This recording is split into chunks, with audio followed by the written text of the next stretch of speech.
मेरा नाम डिस्क्लोज नहीं करना चाहता। ये वाकया 2020 का है। मैं अपने गांव में रहता था। गांव छोटा था और रात को 9 बजे के बाद बिल्कुल सुनसान हो जाता था।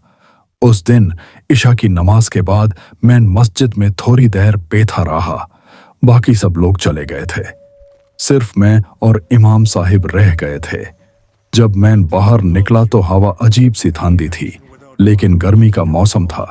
मुझे पहले ही अजीब सा फील हो रहा था, जैसे कोई मुझे देख रहा हो। मस्जिद से मेरे घर का रास्ता सिर्फ 7 मिनट का था। बीच में एक पुराना खेत आता था जहां स्ट्रीट लाइट नहीं थी। जब मैं उस अंधेरे हिस्से में पहुंचा तो मुझे अपने पीछे कदमों की आहट सुनाई दी। मैं रुका, आहट भी रुक गई। मैंने पलट कर देखा, कोई नहीं था। मैंने खुद को समझाया कि शायद मेरा वहम है। मैं दोबारा चलने लगा। इस बार कदम तेज थे।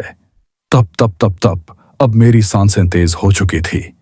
मैंने हिम्मत करके जोर से कहा, कौन है वहां? कोई जवाब नहीं।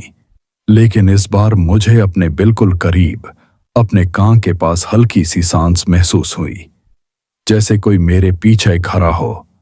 मैंने झट से पलट कर देखा, कुछ भी ही नहीं, लेकिन मिट्टी पर फ्रेश निशान थे। सिर्फ एक पैर के, एक, जैसे कोई एक तंग पर चल रहा हो। मेरा दिल जोर जोर से धड़क रहा था।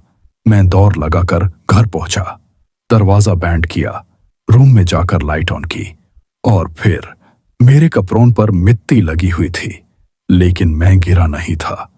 उस रात 3:17 AM पर मेरी आंख खुली। मुझे लगा कोई मेरे कमरे के कोने में खड़ा है। अंधेरा था। मैंने मोबाइल की फ्लैशलाइट ऑन की।